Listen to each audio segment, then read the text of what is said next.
Hi, welcome to Noise in the Gallery, an inspirational podcast. My name is Joy Nkoyo and I'm a musician from London. For this podcast, I want to take a dive into the minds of some of the most fascinating, innovative musicians I know. We'll be discussing their influences, their journey into music and creative process, and I'm hoping to pick up some new ideas along the way. If you want to get inspired with me, stick around. Ben Ramsden is a Yorkshire-born award-winning composer. Being equally interested in classical and popular styles of music, he's developed a unique sound world, composing music for stage, theatre and dance. While studying at Trinity Laban Conservatoire, he was shortlisted for Trinity's most prestigious prize, the Gold Medal, which led to a premiere of his large-scale orchestra and electronics work, To Care, at the Southbank Centre in 2019. Music gave me a way of speaking. And it really did help me bring me out of myself.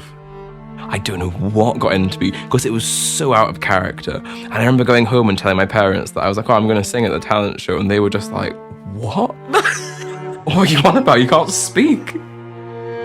It's like a very linear story. I think I wrote it as like a piece of therapy to kind of like make sense of my life and what I've been through, but in like a gorgeous abstract way that's only really makes sense to me.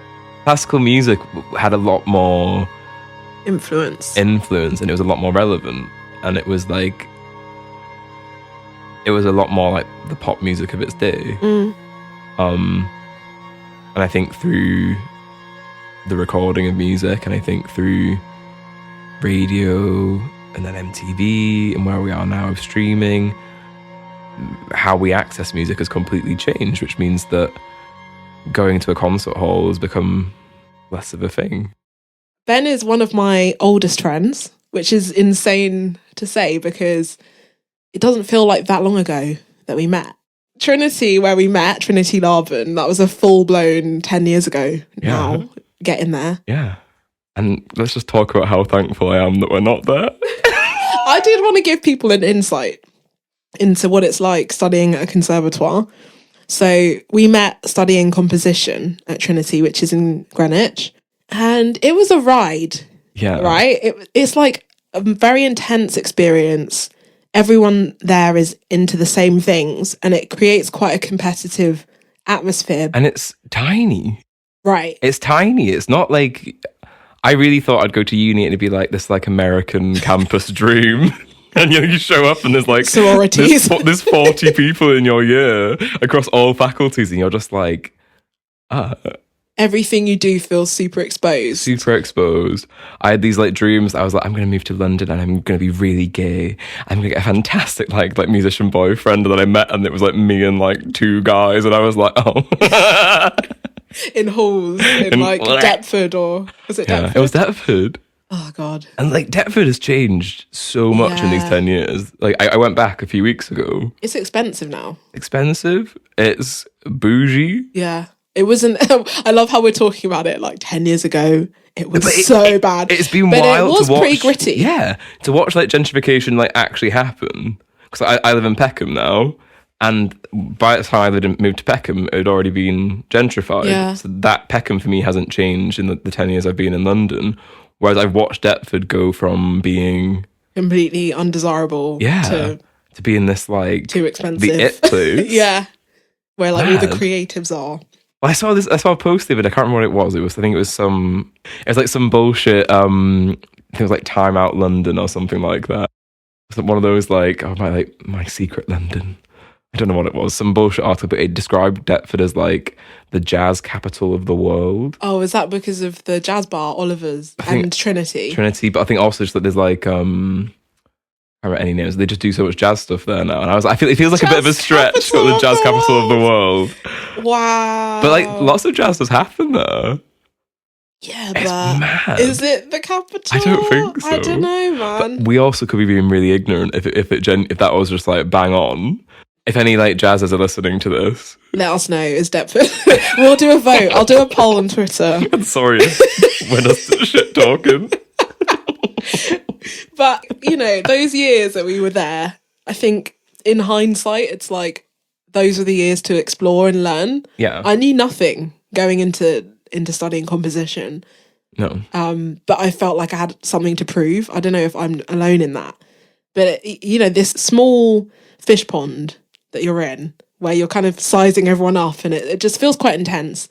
Yeah, and I think for me, moving from Huddersfield in Yorkshire, like, I was the biggest fish. And, like, not to, like, toot my own horn, but, like, I was just the best musician that was in my school. Yeah. And I think it was very humbling to, like, move to London and all of a sudden be surrounded by these people who are, like, just as good at, if not better than me. Yeah. And me being like, fuck. But it must have been like that for everyone. Yeah. Obviously, like, you've moved, and that we'll talk about Huddersfield a bit, because I actually don't know much about your, like, background, what it's like. I've never been. So yeah, it must have been quite a huge move going from Huddersfield to London. And I think it's that idea you just said about how having something to prove. I think it was definitely that of, like, I felt like I had to put, like, the graft in. Yeah. Not to sound like Harry Styles recently when he was like, things like this don't happen to people like me. But, like, I feel like... Well, you had a bunch of people back home who were like, Ben's going forth. He's going to rise and do his thing. And, you know, you feel like, not the pressure of that, but people looking at you, and you got to perform, right? Yeah, and I feel like that idea, when I got to Trinity, and it kind of, like, I realised that I was, like, an odd one out. I was, like, this, like, working class northern boy, and in this, like gorgeous building full of really posh rich people in general. It's quite it's academia, isn't it? Yeah. It's like you're in the upper echelons of the arts and history, and that typically is a certain kind of person. And I think we kind of connected because we shared that feeling of, like, are we supposed to be here? Yeah, do we belong? Yeah, like, do we belong? Is this actually correct? Yeah. But at the same time, it's like, for me anyway, music is where I belong. And it's the same for you, obviously. But it's weird to feel like an outsider in a musical setting. Yeah. Wild. Yeah. This is the thing with Trinity Laban, is, like, I'm very thankful that I went there. And I think you were really free to do whatever you wanted to do, fundamentally, I think. But some of the delivery was wild. Yeah. I think from what I've heard from people who've gone to other music colleges and studied other things music related, it's not just composition and it's not just us. I just think you're dealing with eccentric people with egos and ideas of what it should be. Everyone has their own ethos around what they're doing. Yeah. But that doesn't have to be your ethos, and it shouldn't be, because otherwise you're the same as them. Yeah. So there's a lot of factors. You're trying to find yourself, and then you've got all of this, like, noise in your ear. Yeah. And the way people go around things, like, it doesn't always connect with where you're at. I felt like a huge disconnect a lot of the time. Yeah. And now I'm like, oh, was that what they were trying to say? Yeah. Is that what they thought? And it was only now, like, and it's still a question mark. Because, like, it was so crazy. Much of Trinity is a question mark. Right. I remember every week we'd have someone come in. Yeah. Do you remember that? I do. All composers. Yeah. Yeah. And sometimes it would be a composer, as you'd expect, or a musician. We had, like, was it Milton Jones? Milton Jones came in. A comedian. How that was cool, wild. Though. But the whole idea was, like, crafting a set. You know, crafting material. Yeah. His character that he puts on TV is this, like, just, like, I don't know what it is. This dry, lackadaisical, just funny guy that just says weird things. Then in real life, he's this, like, really deep, really low, humble guy that, I don't know, it was weird. But yeah, let's rewind the clock. Let's go back to young Ben, just starting out. How did you find music? Were your family musical? School? How did you get into it? I still reflect on it now. I feel like my journey into music is really confusing and really, I've got, like, things I can look at and be like, oh, I think that is how it happened. But there was, I don't know, my family are not at all musical. I remember my dad got this like classical CD in the car, and I remember listening to it when I was like really young, like 7 or 8 probably, and me just be like, why are we listening to this, Dad? This is so lame. And that's all I said. And I remember that it's one of those memories that I like stored for some reason, and I'm like shameful of it now. But I just find it funny. But then I was really into, I don't know where I got started, where this even came from. I was really into like electronic trance music when I was a kid. Interesting. And I had a portable CD player, and like I used to have like the Ministry of Sound like anthems on it and stuff. And like I think the first crossover piece I ever heard was Tiesto. You know Tiesto? No. He did this like trance cover of Adagio for Strings by Barbo. Okay. And for like years I just knew. I've never heard that. It's like 4 to the floor, like fucking like, yeah, all with like synths and stuff. And I was like, this is sick. This is the coolest thing I've ever heard. And then one day I wrote in on, I don't know what it was, on the internet. So I wrote Adagio for Strings, expecting in my naivety for like the Tiesto to come up. And then I was like hit by the reality that it was actually this like string orchestra piece. This like deeply, deeply tragic piece. And I'm just like sitting there in my dad in like the office in my old house, and like my dad had really good speakers on the computer, and I was just like sitting there and like being like, wow. And I sat through the full like 10-15 minutes of it, and I was just like, that is mad, that's so cool. Yeah. And it's like I loved that Tiesto version, and also I was, oh my god, this piece is like sad. Something that I just hadn't really realised that. And I think that was my first like exposure to classical. And I just remember being like, this is insane. That's quite intense. Yeah. For a first exposure. Yeah. Like most people, it's like, oh, here's Ferrellis. Yeah. You know, it's playful or it's watered down. Whereas for you got like the full effect. Which I loved though. Yeah. I just think, yeah. What a cool introduction as well. What about in school? Was there like a lot of music there? I think if you wanted to do music lessons, they were available. I remember my sister, when she was like 7, she decided she wanted to learn the cornet. It's like Yorkshire's big like brass band culture. And then I think she had like 2 weeks of lessons, and then she was like, nah.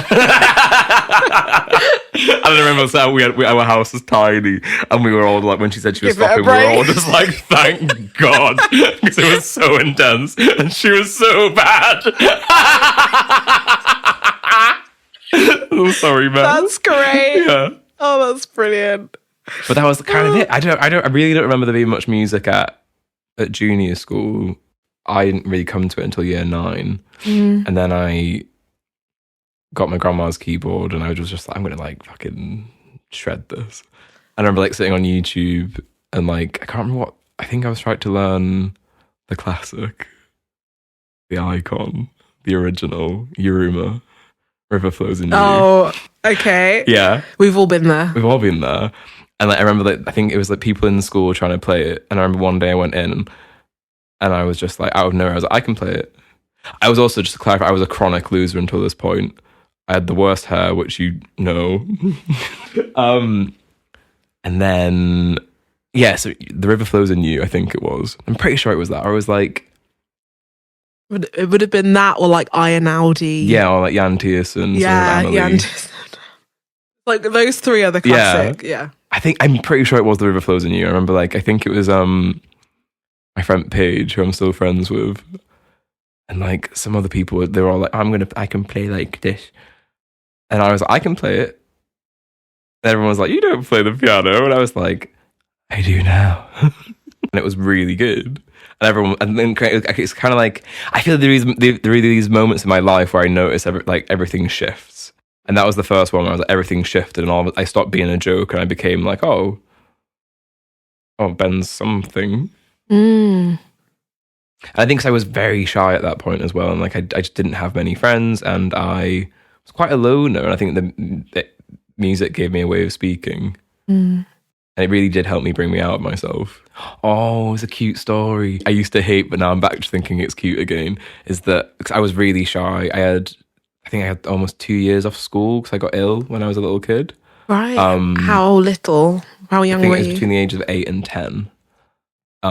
Which turns out real formative years. Yeah. And I spent 2 of those years pretty much just like in bed. Which was wild. And I don't really remember those 2 years because there's nothing to remember.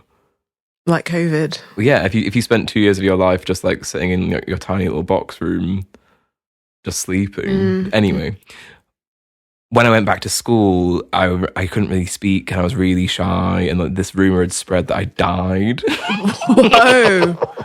Whoa. So people that would be like, "Oh, it's the dead boy. It's the dead boy." Oh, that's awful. Yeah. And that also just straight up outsider. But yeah, in year 6, there was a talent show, and I decided I was going to sing. I don't know why.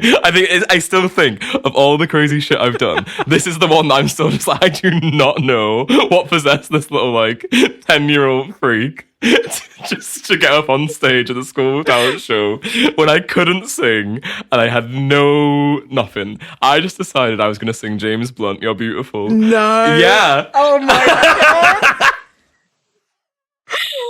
Oh, I just decided I was doing it, but I do not know what possessed me. I don't know what got into me because it was so out of character. And I remember going home and telling my parents that I was like, "Oh, I'm going to sing at the talent show," and they were just like, "What?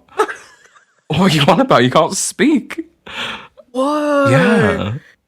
But yeah, my dad always says that it's the proudest moment he has of me, and I think it's really funny because like I've done so much more stuff now that for me is much better. But his like personal highlight of my life to date is me singing in that talent show. Because it takes guts to get up there. Yeah. I mean, even if that is something you know you can do and you've done. But just to be like out of the blue, I can do that. That's crazy. I wouldn't do that now. That's the craziest thing. Oh, I wouldn't fucking funny. do that now. So I wouldn't get on stage and sing now. How old were you in year 7? I was like, yeah, no, it was year 6. I was 10. Okay, I think. so wow. I think I was freshly back from being bedridden, and I just decided. I think it was that idea of like, oh, I've got something to prove. I think this is like therapy. I think I've always felt like I've got something to prove. Yeah. And that's how we started the episode. And then you said that, and then since then my mind's kind of just been churning, and I think that is probably true. Yeah. I feel like I've got something to prove. That's a weird driving factor, isn't it? It's not weird. I think these things that motivate us can come from difficult places. Often people who do insane things, achieve amazing things, that they'll be like coming from a place of, you know, maybe, that having something to prove or thinking, am I good enough? Yeah. That's another one that people often say, like they don't ever feel good enough, so they keep working.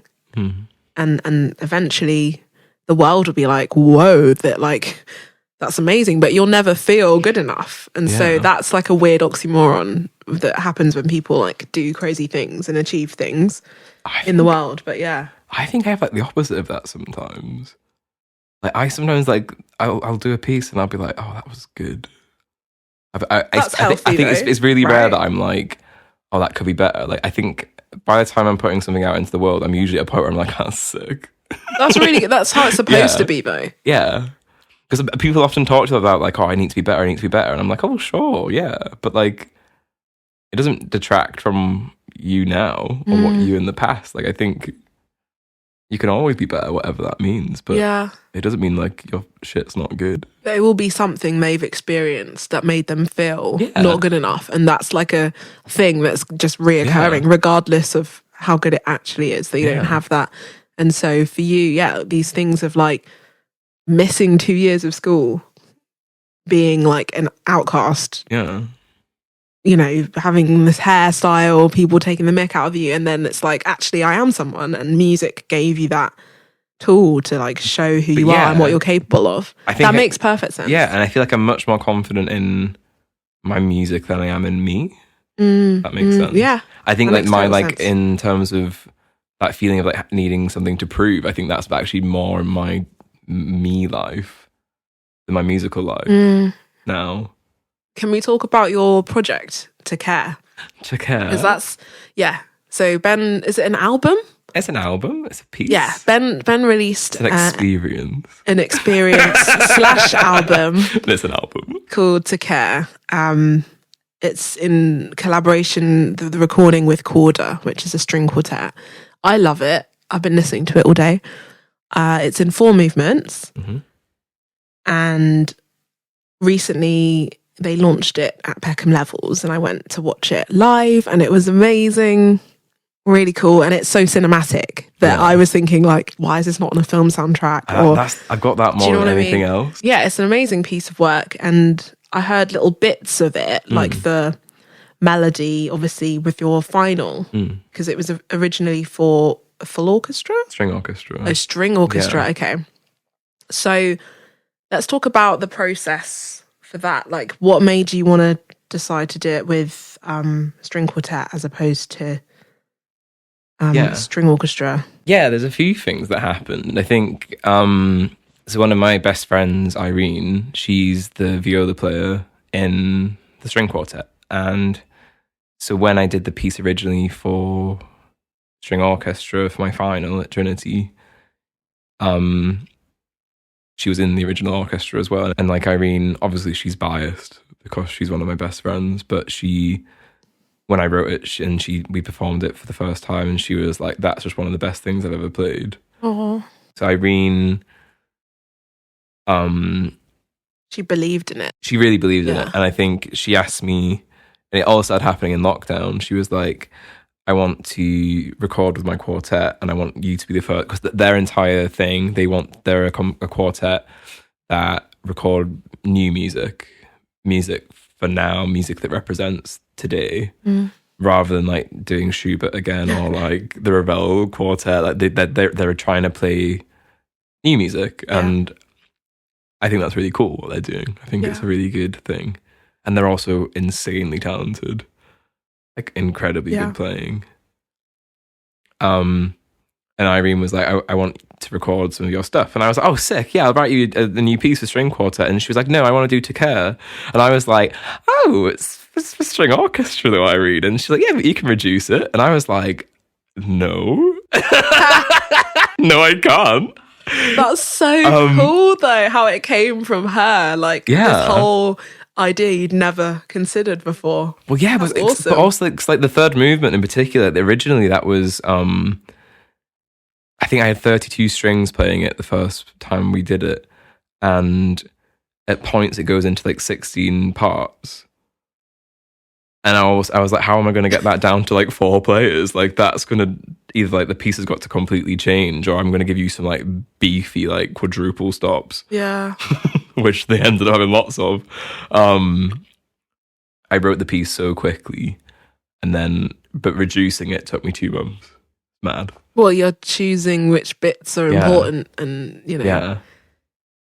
it's more technical exercise whilst retaining the emotion and it's because it's like when you've got 32 players, like if you've got 5 first violins, 6 first violins on the line, that it doesn't really matter, and there's no double stops in the piece, there's no nothing, it's just like it's easy enough, and then you'd go divisi if you need chords. Like it was just so like the piece is hard, but it's not insane. Whereas the reduction to quartet, I think, is actually a bit insane.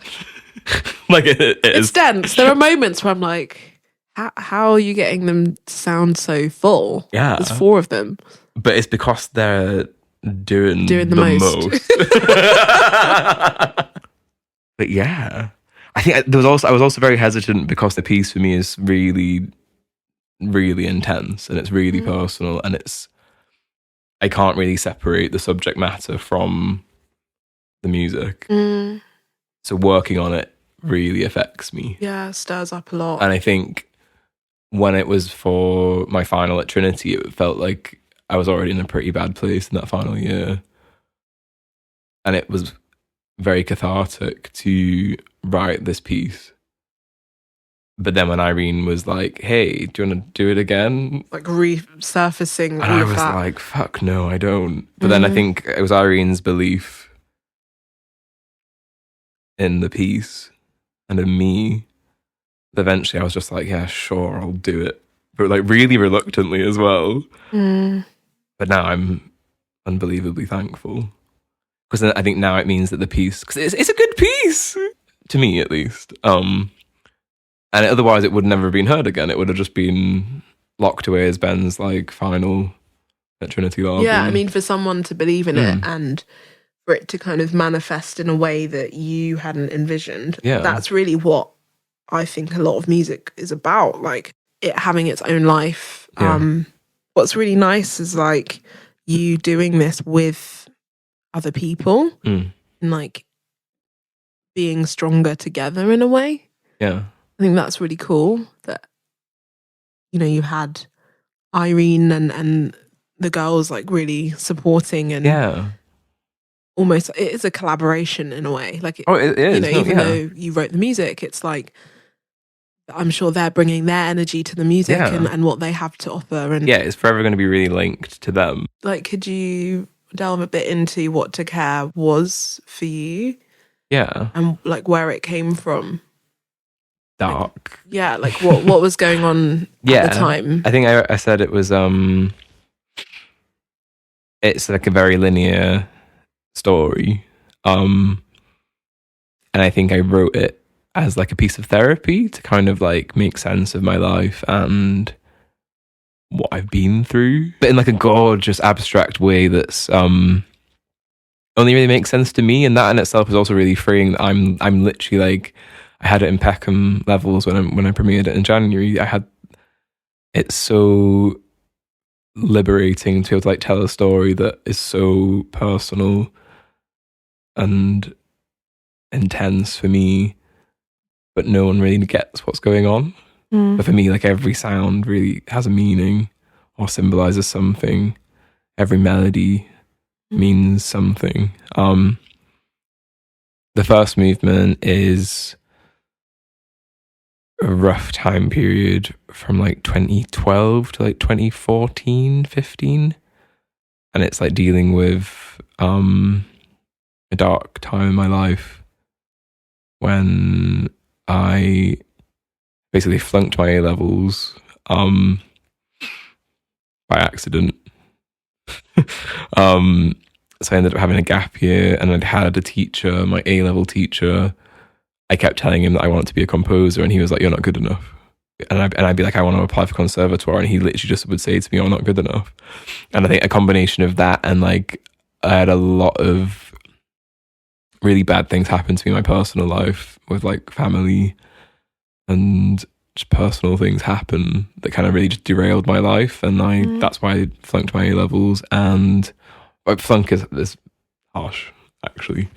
I didn't flunk them, but you just didn't get what you felt like you could get. And I think it kind of like I had to like I had to have a gap year because I had to reimagine what my life was going to be, because I went from getting like predicted 3 A stars to not getting that, which meant all the unis I was applying for, like Oxbridge or something like that. Okay, were you going to do music there? Yeah, that was the plan. Okay, so like more an academic music route. So like I'm really thankful that didn't happen actually now. Really unbelievably thankful. But yeah, I think so. Then I had a gap year, and I think you can hear it in the beginning of the first movement is dark. And I was in a very, very dark place.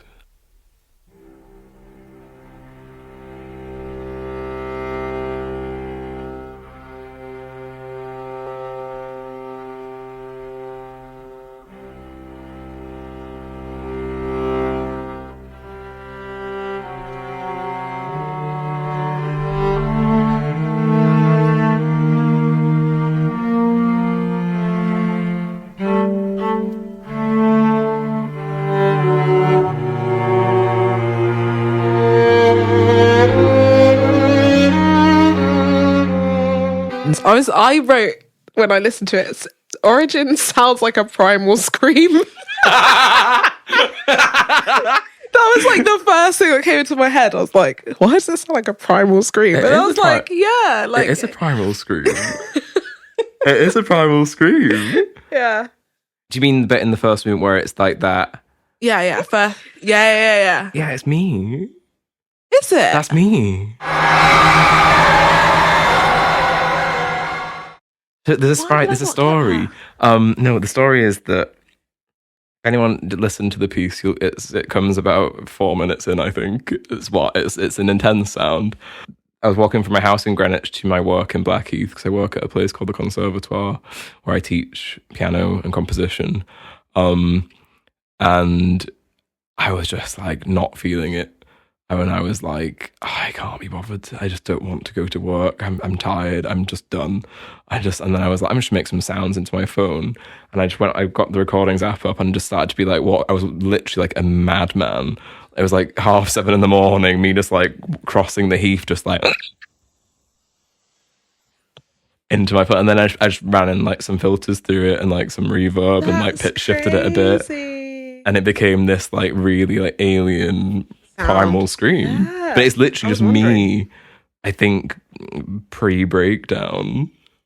On the way to work.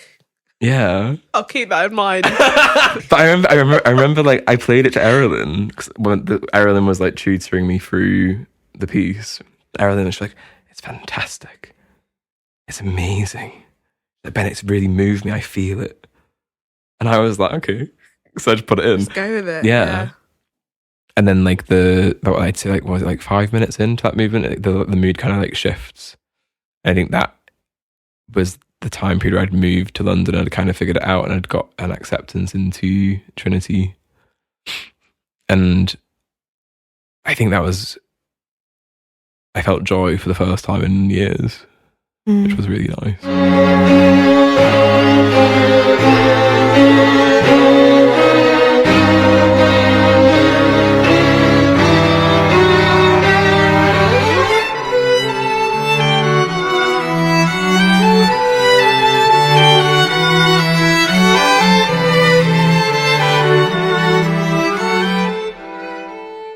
The second movement, the waltz, I think that was there's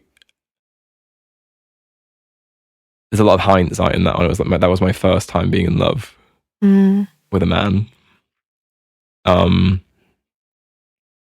that movement is like, it's partly sweet, but also partly quite barbaric. Yeah. And I think it's a lot of hindsight that I wrote that after the relationship had ended. And it was just 2 years of my life that were, I don't regret, but I put up with a lot of shit that I shouldn't have done.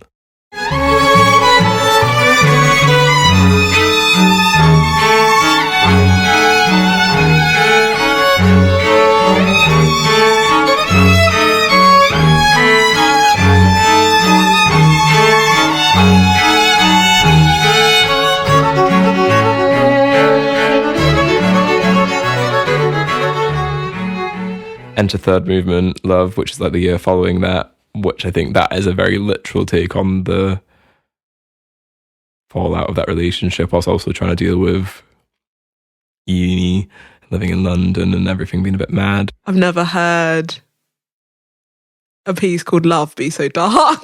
I know. Like Love is like, it's like this, like, it's like a club gone wrong. That's how I describe it. It's this like, it's just, yeah. Yeah, you're having you're having a real bad time out. You can take from that what you will, but you're having a real bad time and it's not going well. And also like an homage to homage. Like homage. Like garage. Homage. Is it the same thing? Pay homage? It's the same. Pay homage. The same, homage or homage. I just said it and I was like, fuck, I'm still so northern. No. Pay homage. Like pay homage to my roots and Tiesto's Adagio for strings. My word. But obviously it was like an attempt at like merging like my initial love of like just insane techno and trance music with weird as fuck contemporary classical. Yeah. And it is. I think that's the movement that I'm actually like secretly the most proud of, because I think it's mad what I've done. And I think even now I'm still like, does it work? It's sick. It is sick. But I think like it's like that's the one that is really dividing people. I've noticed that's the one that some people are like, oh, that is so cool, and some people are just like, what the fuck? Really? Yeah. Well, I'm clearly in one camp then. Yeah.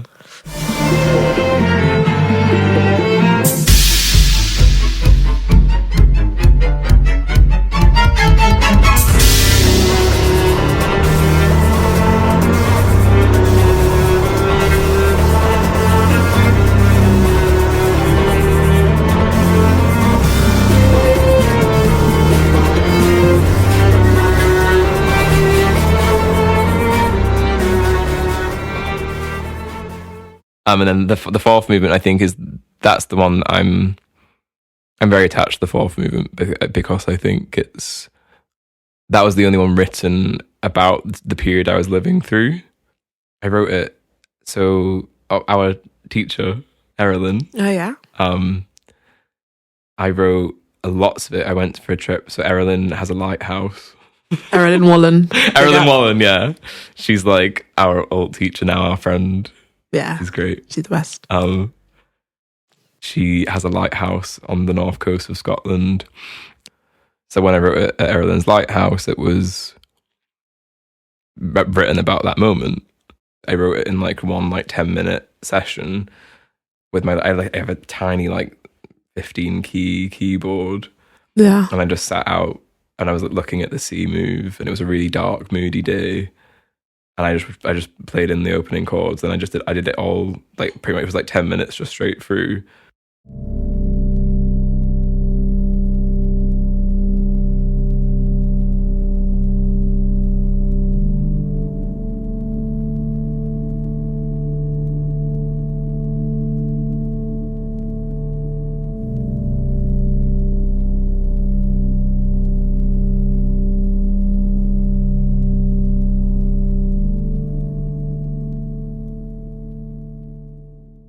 And it didn't really change from that point. I just added some strings to it eventually.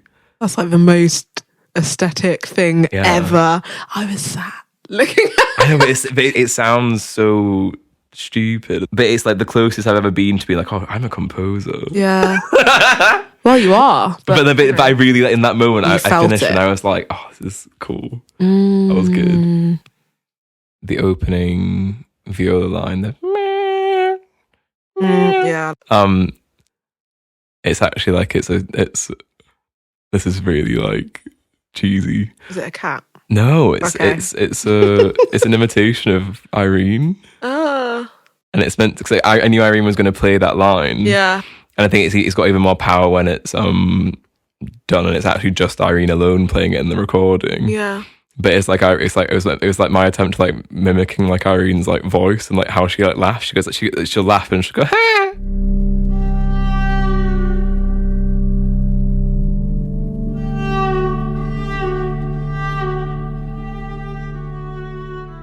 And also, I think that movement is about acceptance, and it's an emotional one.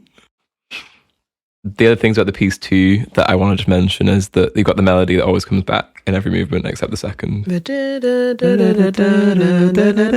Yeah. I think that's just an important thing. And then I had to backtrack it into the other movements, if that makes sense. Yeah, especially in the last one, you hear the development of the melody. Yeah. And it's changed time signature, it's changed key, but it's still the same thing, which is nice. And I think the initial idea for the piece was that the strings represented time, and they're the story just pushing on regardless, and the electronics were meant to be the wrecking ball coming in and changing the course of time. And I think that's why I think that's the most notable in the first movement, where it is all of a sudden you'll be having the nice strings just playing by themselves, and you get the horrible the screaming, or you get the whoa whoa whoa whoa whoa, and that's when some shit's going on. So when you were recording it, were they playing to the electronics, or was it a click track and you kind of stitch it together after? Yeah, so it's different bits. So the bits of the piece that are completely acoustic, they're just playing it free. And I think they can have free reign and be a real quartet. Yeah. But then as soon as the electronics are in, they play into a click. Could they hear the electronics while they were recording? Depending on the bit. Okay. Depending on how complex the electronic track is, they were either oh, we need that to help, or if it was too distracting, they were take it out, we can't. Wow, that's quite complex then. Because different bits required different things, and were you doing it trial and error, or did you have it very trial and error? Because there wasn't a correct way to do it. Because sometimes they'd be oh, we need the electronics back in. Right. Now we need them out, and we just need the click. We need the click louder. We need blah blah blah. It was mad. Wow. I think it was the first and the third movement were the biggest pains, because they're also the ones that are most dependent on the electronics, and I think they're both the ones where the time signature's changing quite violently. And I think it's a marathon. So where did you record? We recorded at... It's a boat. It's on a boat. Oh, it's Lightship Studios. Where is that? In London? It's in, like, you know, the weird bit, the DLR bit. Ah, yeah. It's like past Canary Wharf. It's in a place called Trinity Wharf. It's like really close to Canning Town Station. And it's there. It's called Lightship 95 Recording Studio. And it's on a boat. And it's really, really cool. But it's also like when the tide goes out, the boat tilts. When the tide comes in, the boat then readjusts and starts like bob around. Okay. So it's quite... It's a unique place to record. But I think I kind of made it more fun somehow. And we had the best recording engineer called Mike Collins. And again, I think it was these people who just really believe in a project. Thinks all the girls in the quartet really believed in it. And then Mike had obviously never heard the piece, and he kept coming into like the recording room and be like, God, it's really good. It's such a good piece. And I'd just be like, thank you. And it was a really nice experience in general. Very intense. Because we had 2 days of recording. And there's a lot of material to get through. Yeah. And it was bitty. That's interesting to imagine you guys recording it, because it just doesn't sound strained at all in the end product. It sort of sounds like it was supposed to be that way. Yeah, like it was it just happened. Do you know what I mean? I think it's now a much better piece for being string quartet than it was for string orchestra as well. I think it gives it that level of intimacy. Like, it meant that I could sit down and I could tell them, like, oh, this is what this piece is about. Like, you can't really do that with an orchestra and, like... really get to know every single one and their strengths and their, what they like, what they... Yeah. And I think, because I think the girls also could, like... They could relate a lot to a lot of the stories, because we're all doing the same world. Most people I know that are musicians have lived through very similar things. Not necessarily my exact story, but, like, you know, that the pressure of being a musician or going through the conservatoire environment is so intense. It's so damaging, actually. I think we don't really talk about that enough. There was a statistic I saw when I was writing the piece originally. It was something like, I think it was like 80% of musicians have some form of mental illness. Doesn't surprise me. But it's mad though, isn't it? It's a high number. Yeah. I don't think I've ever discussed the conservatoire, like, effect on people before. Like, I've discussed how intense it is and its flaws, its obvious flaws and its benefits, but not specifically honed in on, like, how it impacts people psychologically. Yeah. There's Whiplash, that film that just came to my mind.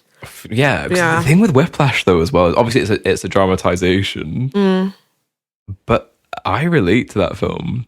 Like my first year teacher was really horrible. Yeah, and it had really and still has long lasting implications. You know, that humiliation of like nothing you do is good enough. I watched. That's brutal. Have you watched Tár? Not yet. That's on my list. That also ruined me, because it is a depiction of the classical world, and it's accurate and it is disgusting. And it's like I came out of it with my boyfriend Tim, and Tim was like, "That's a really good film," and I couldn't speak for like half an hour because it really impacted upset you. me. Yeah, and it was like, and Tim was like, "Did you like it?" And I was like, "No, I fucking hated it. I thought it was incredible." But it took me like half an hour, and then he was like, "What's wrong?" And I was like, "It's just like that is everything that the world is." Yeah, it has the beauty of like the music and the stuff, but it has the horror and the abuse and the power play. Yeah. And that's the issue of like that like master pupil method, I think, is gross. And I think most of my friends that I've got from music uni have had very similar things where they've been, to lesser extents or greater extents, abused in some way, whether it should be mental or whether it be, I don't know. But there's so many stories of like sexual misconduct coming from places like that as well. Yeah. And that's Tár handles that again. The sexual power play within classical music is insane. It's weird. Yeah. I think as someone who's been away from it for a while, like I can really see how reliant classical music is on that dynamic. The master pupil thing. Yeah. You know? It has this kind of unapproachable vibe to it where you're like expected to study everything there is to study, to know everything there is to know as prescribed to you by your teacher before you're allowed to have an opinion. And there's nothing, and that's a shame because there's nothing wrong with wanting to know, wanting to attain knowledge. But I do think it's a problem when it's used to kind of silence or belittle. And I think that, unfortunately, is the case a lot of the time. Yeah. And it just didn't fit with me. Yeah. I was just like, that was my way of dealing with it. I was like, I'm not going to be told what good art is, like, when I don't even rate any of your music anyway. And sometimes I sort of think, oh, maybe like, I wonder if I was better at dealing with authority. Maybe I'd learn more. But then it's like, no. Ultimately, I think the best artists, like you are your own teacher. Yeah. And you can surround yourself with people that make you question or see new things, but it's down to you to go and like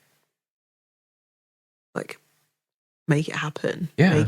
Do the learning. Get on YouTube. Get on Do YouTube. You know what I mean? It's like that whole dynamic it just didn't sit right with me. And the people I really admire, even within classical music, the players, the composers, like either they just were, like they were just so goddamn gifted that, like Hilary Hahn, like she just is. Yeah. Do you know what I mean? Yeah, absolutely. Just is. Either it's that or it's people who lived on the outside and kind of couldn't be told. I just can't engage in that power play. Yeah. It just didn't fit, But I think I can totally see how hard it is for people, because if you want to be a classical composer, you've got to learn what you've got to learn, and you've got to exist in those spaces, and you've got to find a way to survive in those spaces, and it is really hard and damaging, as you say. But it also it is the world. That's what I find really scary, is that like it's the things I went through at uni were just the classical world. I think that's probably part of the reason now why I'm trying to distance myself more from being solely classical, because it's not cute. But I think it's a shame though, because it could be cute. The word like elitism is used a lot, and I think there is a line between it being really something that's quite interesting, has a lot of depth, that you can explore on many levels infinitely, and that's the same with like quantum physics or something that's seen as like, oh, like only serious people get into that, right? There's a difference between that and then like what we're talking about. And I feel like sometimes people use elitism for the prior thing, and I think actually the issue is what we're talking about. And it's a shame, because classical music in and of itself, there's so much beauty in it. It can reach people of any background. It reached us. Like neither of us are from a particularly cultured in that way family or background. So I do think it's a shame, but it's also like, as we say, part of it. So it's very hard to separate from that. Yeah, and not to go back to Tár, but honestly, that is what the film deals with so much. It shows you the beauty and also the horror, and it's really hard. I think that's why I came out of it. I've never watched a film where I was like, fuck, that really is it. It's like all my fears and all my worries just like put onto a big screen, but for like the entire world to see, and done. I need to watch incredibly well. I need to watch it. It's very long. That's my only critique. It's fucking long. It's worth it. It's been on the list. I haven't quite made it down, but yeah, I do think it's a shame. Yeah. To feel like you have to distance yourself from the genre. But I can see myself, that's kind of exactly what happened in hindsight. I think what the best thing we can do is like take what we learn and then run. The artists that I respect the most are the ones that just literally just don't really give a fuck, and they'll put in, if they want that to sound like that, they'll do it. Yeah. It's cool. Yeah. But I think that's it. So many people have like had formal training. People like, you know, like St. Vincent, I think she went to some big American conservatory. Yeah, I can't remember which one. It was Juilliard or something like that. I can't remember. It was a different one. It was a different one. But then she dropped out. But then she still uses all the things she learned there. Yeah. Her music is wildly complex and wildly rich in musical ideas. But she's not doing classical. I just think that's really cool. And same with like Joanna Newsom. She was at a music school in California, I think. Then she dropped out and became an English major instead. Yeah. And that's just her music though, isn't it? Her music is these like incredibly poetic like mini symphonies. Yeah. Like songs like some of like that one's like 17 minutes long, Only Skin. And it's just as good as any like classical piece, but also it's not. It's great. That's where we're going, I hope. Yeah, following on from that, I feel like more and more I'm seeing artists that are associated with the classical world start to bring in new genres, particularly electronics, and you're part of that. Do you feel like this is the future? Like, where do you think classical music's heading? I think it's the now. Yeah, like the now, that's what I meant to say. Yeah. I think it's the now. I think how we're going to look at classical music in like 100 years, we're not, I think, and I could be wrong, but I don't think we're going to be looking back at like today's composers and studying them in 100 years. You know, I think that if we go back 100 years in time, we get to like the Rite of Spring.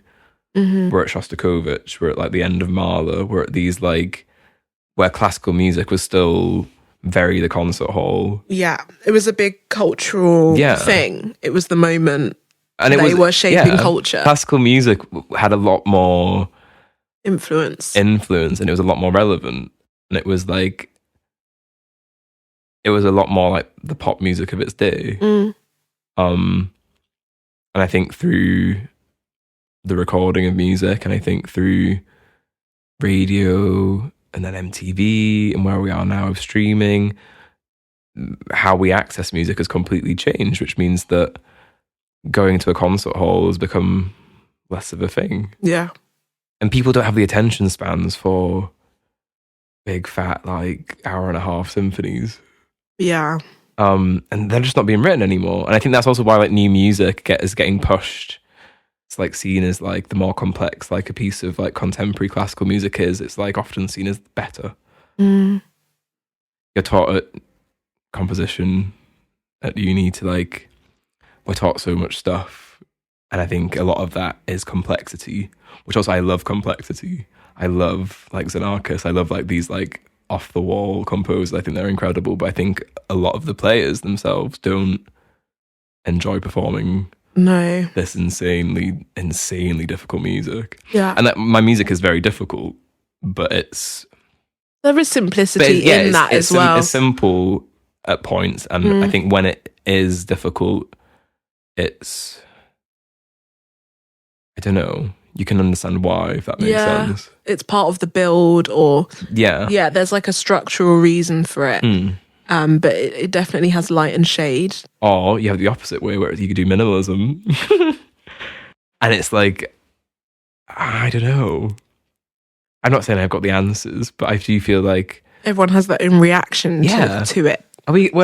Surely like in 100 years we'll look back at like, can like Björk and be like, that was the classical music of its day. Yeah. Anyone that we label as like, it's a slightly like defunct label, I think, but like art music. Okay. You know what I mean? Yeah, Like, I don't really know what that means. Yeah. But like that, when people get given that, like the Bjorks, like the Anna Meredith. Yeah. People always bring up. These people that are like, they're using heavily classical music, actually. Like, it is classical on some level. Or like Caitlin Aurelia Smith, do you know her? No. She's really cool. They are these people who have studied composition or are like deeply influenced by like contemporary, but their music isn't. Their music is like almost like pop. I don't know.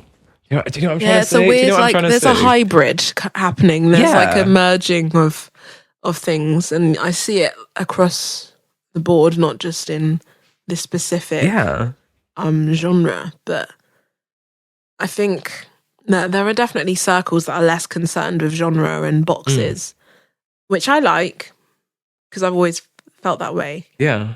I think we're in that cool point where it's like it's not homogenous. But you could imagine it getting that way. Does that make sense? If everything like blends to the same level, where it just everyone sort of has the same thing, it could become the same problem, just like flipped. But I think I agree that classical music it just doesn't have the same cultural impact, and it's being reinvented. Yeah, it's being almost like regurgitated, so you find it in new forms or in new ways. Yeah, I think it's quite funny that what I ended up doing is this like 4-movement thing. Yeah, I was like symphonic, but then it doesn't quite. Yeah, fit. But you got the scherzo in the right place. Yeah, that's the thing.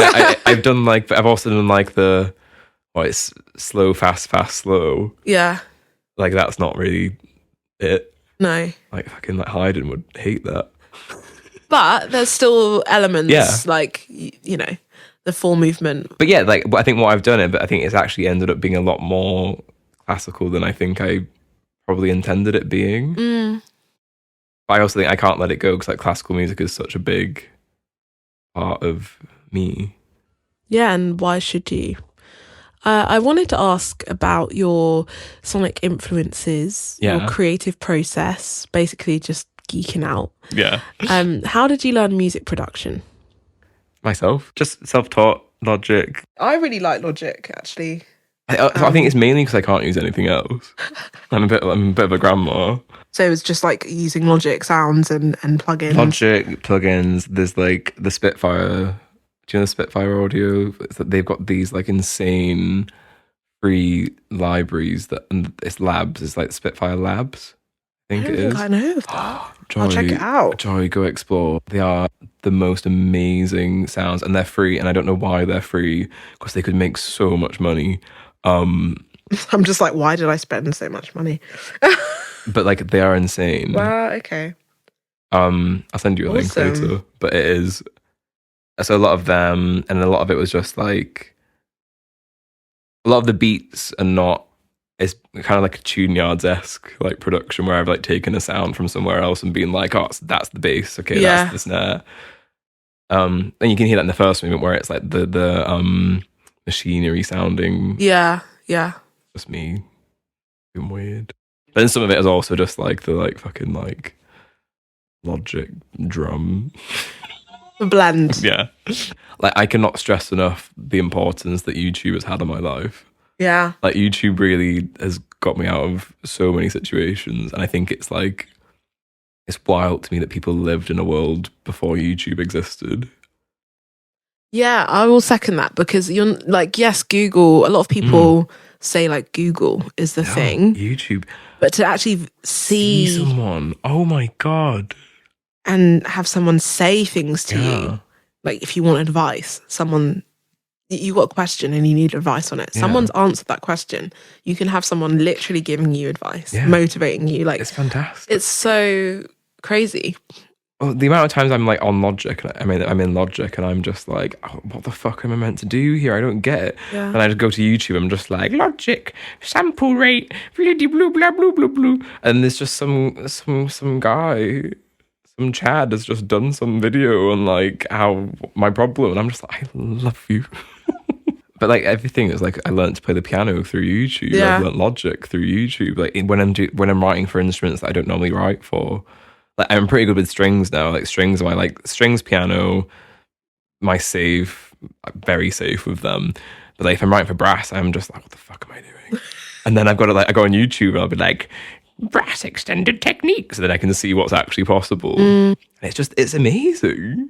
I love it. YouTube, thank you. You've got too many adverts though. You need to cut back.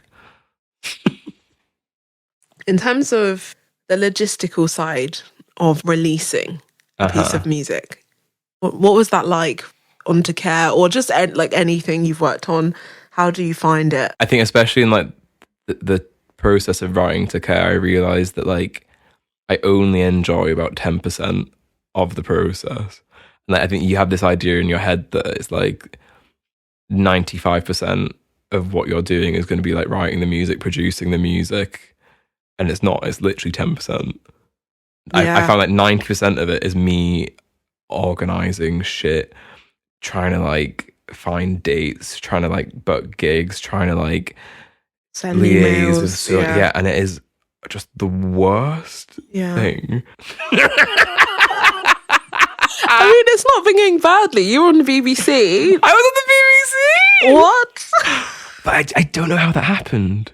So what do you mean? So at Christmas, I spent all my Christmas with me emailing like everybody. I emailed like The Guardian. I emailed like anything I could find, any email, any contact I could find. I emailed them, and I was like, "This is the press release." I got my friend luckily writes press releases for a living. Thank you, Felicity. So that was genuinely really helpful to have someone write up something that sounded so professional. But yeah, I sent all these emails out and like got barely any responses apart from like the Peckham Peculiar. Love you, Peckham. That's the newspaper of Peckham. And it's great. They're such a good newspaper. On Southbank Live, they also came through. Good. Thank you, Southbank Live. So all my locals, they were really interested, but it's like, it was mostly just like a wall of shit. Apathy. Yeah. No response. No response. Yeah. Or if someone did respond, it'd be so like half-assed. And then somehow the BBC got in contact with my work at the conservatoire in Blackheath. That's how it came about. But I'd never emailed the BBC. I never got in contact with the BBC. And then when I was talking to the guy who was running the story, I kept asking him, I was like, how did you find me? I was like, I'm a relatively obscure, unknown composer. Where the fuck did you get this? And he was just like, oh, I just Googled your name. And I was like, but where did you get my name? And he just wouldn't tell me. So I really, genuinely, I just do not understand how it happened. But you feel like maybe someone put in a word. But who? Do you have like an angel? I really don't know. But if it was you, please tell me. I want to buy you like at least like a bottle of wine. Yeah, that's so weird. But yeah, so cool as well. But yeah, I ended up on the BBC. I really thought when I was on the news, I was on the BBC. I really was like, this is it. I'm going to be famous now. I don't have to work anymore. And then no, nothing really happened. But it's making waves. Yeah, and it's also building. And next time someone Googles you, next time someone wants to hire you, it's like, I've been on the BBC. It's on my website. It's on my CV. It is cool. It's a really cool thing. My Instagram, if anyone wants to watch it. Yeah, man. Great. I think that's so cool. It was so really funny as well that again, it's like you send all those emails and then the thing that comes is like completely random. But it's you've got to be in it to win it, and just sowing seeds, doing stuff. It can feel so much like, oh, I'm putting something into the abyss. Yeah. Right? No one cares. Yeah. But actually, that's a starting point. Yeah. Like because you've released something, maybe you'll go on a podcast or maybe you have an interview and then it will lead to another thing and then another thing. And it's like, just enjoying the journey. It is, and you're smashing it. I'm enjoying that, like the now the premiere's done and the album's out. I'm enjoying it a lot more. Like all the things I'm doing now regarding the album are much nicer. It's interesting, I'm sure, for people who aren't artists themselves, like what it's like managing both sides. Yeah. I think people have this idea that we don't do anything with our time. Yeah. I think people think we just sit at home and just... I'm always working on something. That's my thing. It's like, I work 6 days a week and it is brutal, actually. Yeah. But I think it's always been that way, being an artist, though. Whenever I go to exhibitions or read about people, geniuses long gone, it's like the usual stuff. Their dad said, if you don't train to become a lawyer, I'm like disinheriting you, or you know what I mean, or they just lived on the on the edges of society. I think I was looking. My parents have always been fully supportive, which I'm incredibly thankful for. Even though they don't fully get what I do, the things they've always told me. They've always been like, "Don't stay at home. You need to leave." They've always said that. Which is good, I think. Not in like a, fuck off, we don't want you, but in like a, you need to go and grow. You need to go and live your own life. They've always told me to leave. And they've always said never to do work that won't make you happy. And not like, the work I do doesn't always make me happy, but I've got one of the comforts of being a musician and teaching is knowing that what I'm doing is like morally good. I don't want to teach piano forever, but at least what I'm doing, I'm passing on a skill. I think Tim Minchin, he did a speech once and he was like, the most important thing you can do if you have a skill is to pass on that skill to other people. It's like, you should spend a portion of your life teaching. It's just really good for you. That's my main thing. I can be like, at least I'm doing something good. Yeah. So what is your dream situation? I like the model that the teachers from uni had, where it's like they'd teach 1 or 2 days a week at a music uni, for example, and then they'd be able to spend the rest of their life doing commissions or writing whatever they wanted to do. I think that's the model that I think I'd be happy with. The dream is that I just write music and I get paid money for it. Commission after commission. Yeah. And also your own projects as well. Yeah. The dream is that I just get full creative control and people just like, write whatever you want, babe. And I'm just like, sure. Yeah. And I get showered in money. Would you do you have any kinds of projects that are on a tick list? Like maybe one day I'd love to do a film soundtrack. One day I'd like to do... Yeah. I've got a weird pushback for film because I think a lot of my life, I think especially from my family, a way for them to understand what I do is that, oh, Ben is a composer, so he's going to write film soundtracks. Okay. And I think that I've had that a lot, and I think that I got this pushback, I don't really want to write for film. That's just not me. But also I would.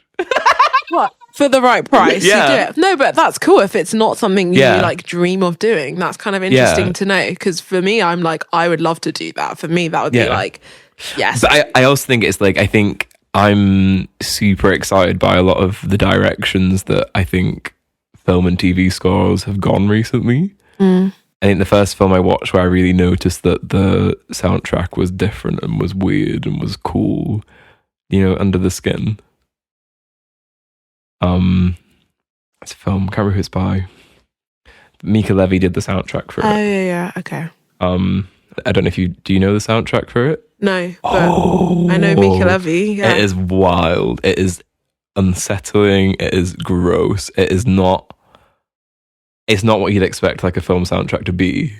And I find that really exciting. I think a different example of something that I've heard recently that I was just that is mad. Have you watched White Lotus? No. Or The White Lotus, it's just, first of all, it's just a fucking fantastic TV show. It's so good. But the soundtrack, especially in the first season, I'll just send you the opening credits, because it is it's like nothing I've heard before. And I think it's really, really cool that big companies like HBO that are allowing people to write music that is weird.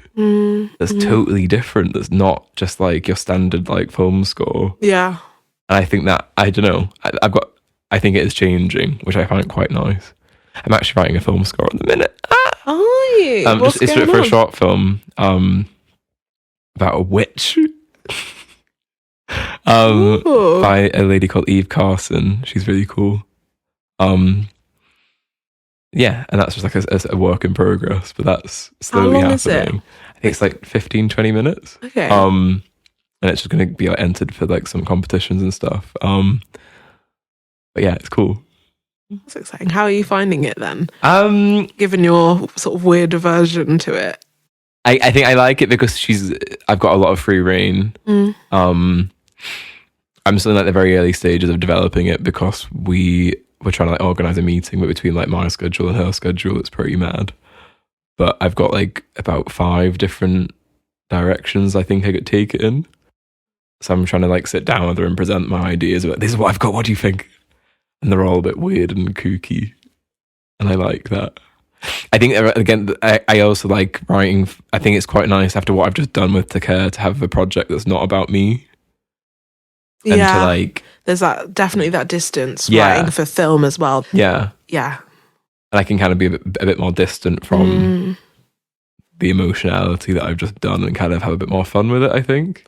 Yeah, I think it's natural to kind of, as a creative, want to try new things and deviate from what you've already done.